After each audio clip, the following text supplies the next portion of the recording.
මේක අධිකරණ නියෝගයක් මගින් ස්වාධීන කොමිසමකට පමණයි මේ පාස්වර්ඩ් එක දෙන්න ඕනේ. ඒතකොට ස්වාධීන කොමිසම ඊටාම රහස්‍යභාවයෙන් අවශ්‍ය කරන තොරතුරු පමණක් දීලා ඊටු තොරතුරු නැවත වරක් ඒව විනාශ කරන්න පුළුවන් අර මලල්ගොඩ කොමිසම කළා වගේ. ඇත්ත වශයෙන්ම කියනවා නම් මිලේනියම් සිටි එක අපි මතක් කරගන්න ඕනේ.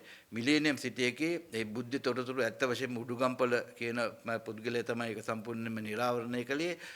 ඊට පස්සේ සතියක් දෙකක් තුනක් යනකොට ඒ බුද්ධ තොරතුරු දුන්න අය බුද්ධ නිලධාරීන් සියල්ලක්ම කොටසස්වාදී විදිහින් ඝාතනය කළා. ඒක වළක්වන්න බැරි වුණා.